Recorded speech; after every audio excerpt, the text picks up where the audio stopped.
Hi అండి. అందరికీ నమస్తే. 'Romantic boss' part 78. మనసు వాటిని తాకాలని కోరుతుంటే, బుద్ధి వద్దని వరిస్తూ ఉంటే, అతని శరీరం ఆమెను తాకమని వెచ్చగా వేడిని అతనిలోకి పంపింది. ప్రణయ యుద్ధానికి సంకేతాల్లా. ఒంట్లో రగులుతున్న జ్వాల ఆమెను తాకితేనే ఆరిపోతుంది.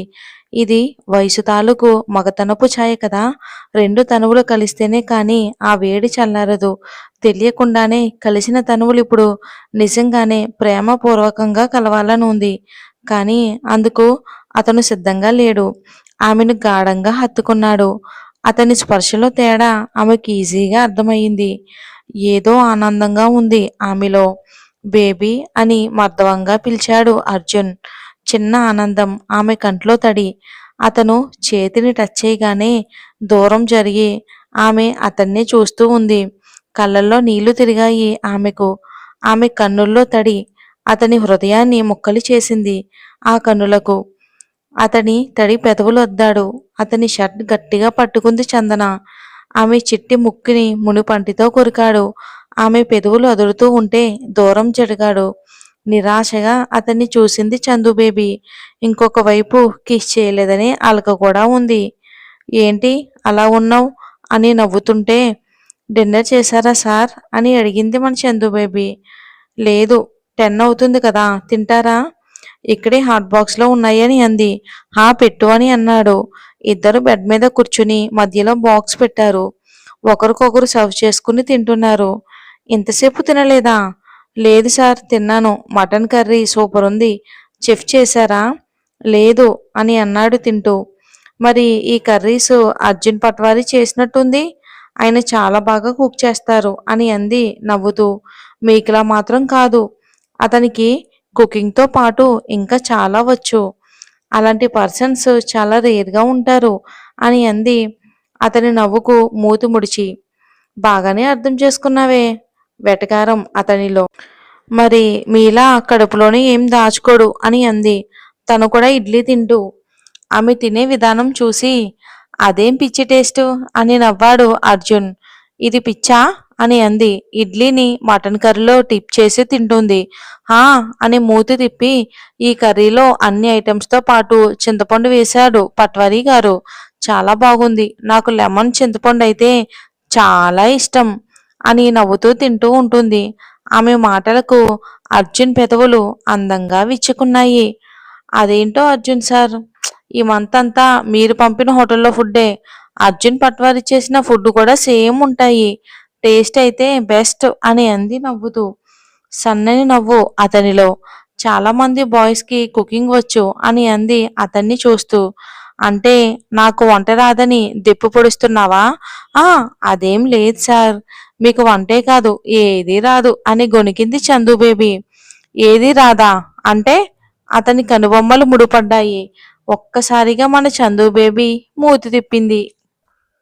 ఏ బేబీ, మూతలా తిప్పావంటే ముద్దు పెడతా అని కసిరాడు. అయినా మూతి తిప్పుతూనే ఉంది. ఎందుకే అలా తిప్పుతున్నావు? లూజ్ అయ్యి మంకీ మూతిలా మారుతుంది అని తినడం ఫినిష్ చేశాడు. అంటే మీరే ఏదో అన్నారు అని మూతి ముద్దు అని ముడుస్తూ అంది. గట్టిగా నవ్వాడు అర్జున్. తినిపించనా? హా అని ఆనందంగా కళ్ళు నోరు తెరిచింది. అంటే నేను పెట్టాలని వెయిట్ చేస్తున్నావా అని అనుకున్నాడు. ఆ టైంలో కూడా అర్జున్ పెడుతూ ఉంటే ఆవురు ఆవురమంటూ కూడా తినేసింది.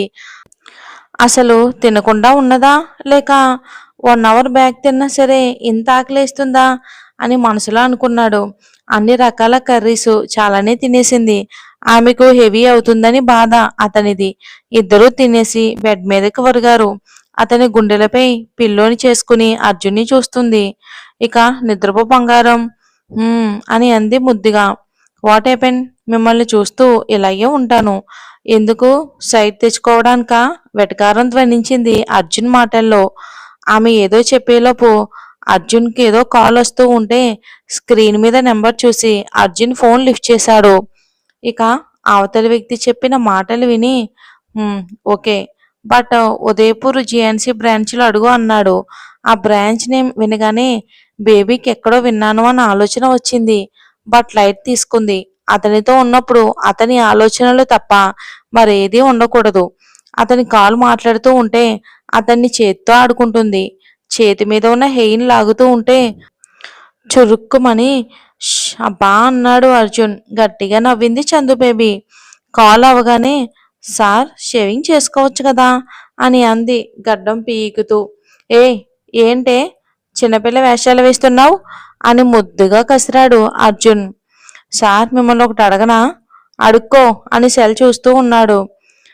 సన్సెట్ అయ్యే మీ చెయ్యి ఎంత వైట్గా ఉంది కదా, ఇంకా మీ బాడీ ఇంకెంత వైట్గా ఉంటుందో అని అంది ఏదో ఇంటర్నేషనల్ డౌట్ అడుగుతున్నట్లు. ఆమె పిచ్చి మాటలను ఎలా రిసీవ్ చేసుకోవాలో అర్థం కాక, నా బాడీ నువ్వు చూసావుగా బేబీ అని అతను అనగానే సిగ్గు ముంచుకొచ్చి అతని గుండెల్లో ముఖం దాచుకుంది. ఆమె సిగ్గుకు అతని పెదవులు అందంగా విచ్చుకున్నాయి. డ్రాగన్ తాజ్ కృష్ణలోకి వచ్చాడు. ఇక ఫుడ్ వైన్ ఆర్డర్ చేసి డార్లింగ్ ఎక్కడ ఉన్నావు అనుకుంటూ ల్యాప్టాప్లో ఏపీడీ హాస్పిటల్ వ్యూ చూస్తున్నాడు. ఇక్కడ ఒక్కొక్క డాక్టర్ని కొనేస్తే అర్జున్ గాడు రత్నం ఎక్కడ దాచాడో తెలుస్తుంది అనుకుంటున్నాడు ఆ డ్రాగన్.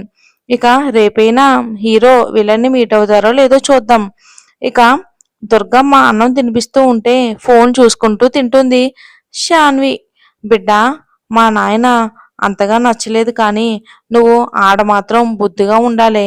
పైసలు ఉన్న మా నాయన దగ్గర మంది ఉన్నా సరే పొరుగు పరపతలే ముఖ్యం.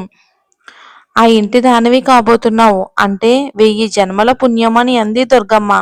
ఆ అలాగే ఉంటానులేమా అంటూ ఫోన్లో అర్జున్ రెడ్డి ఫోటోలు చూస్తుంది. ఇంత హ్యాండ్సమ్గా ఉన్నావేంట్రా? ఎప్పుడెప్పుడు నేను కొరుక్కు తింటానో ఏంటో, ఇంత హ్యాండ్సమ్గా ఉన్నావు, ఎవరిని లవ్ చేయలేదా అని మనసులో అనుకుంటుంది సాన్వి.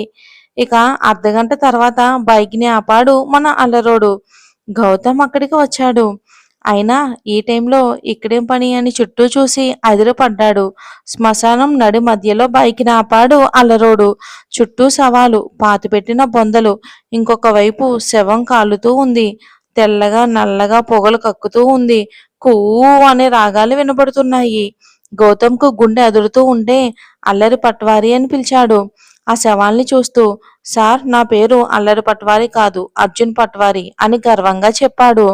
ఏదో ఒకటిలేవయ్యా, అసలు ఇక్కడికి ఎందుకు తీసుకొచ్చావు అని వణుకుతూ అర్జున్ షర్ట్ పట్టుకున్నాడు గౌతమ్. గోమాతకు పంచాంగం కారుతున్నట్లుంది. ఆహా అని నవ్వుకుని, సార్ ఏమైంది, మీరు చాలా డేర్ అని రాము సార్ చెప్పారు, కొంపదీసి మీకు భయం వేయటం లేదు కదా అని అన్నాడు వాడు భయాన్ని ఎంజాయ్ చేస్తూ. No no, I'm very very and dare and dashing person అని అన్నాడు వణుకుతూనే. ఇక్కడేం చేస్తావు అర్జున్? చేతబడి సార్, పదండి అని గౌతమ్ చెయ్యి పట్టుకుని కాలుతున్న శవం పక్కన కూర్చోబెట్టాడు అర్జున్ గౌతమ్ని. ఇక గౌతమ్ పరిస్థితి అయితే చెప్పలేనంత భయం, లోపలంతా తడిచి మోపుడయ్యింది. నేను ఎందన్నో భయపెట్టాను, అలాంటిది ఈ మెంటలోడు నన్ను భయపెడుతున్నాడు అని బండబూతులు తిడుతున్నాడు. అర్జున్ నవ్వుకుంటూ, సార్ రండి కూర్చోండి అని తన పక్కన ప్లేస్ చూపించాడు. గజగజ వణుకుతూ, ఏంటి అర్జున్ అని అన్నాడు గౌతమ్. ఇంతటి అదృష్టం ఎవరికైనా ఉంటుందా సార్? ఇది అదృష్టమా ఏంటి, శ్మశానంలో చచ్చేలా ఉన్నాను అని కొనికాడు గౌతమ్ మనసులో.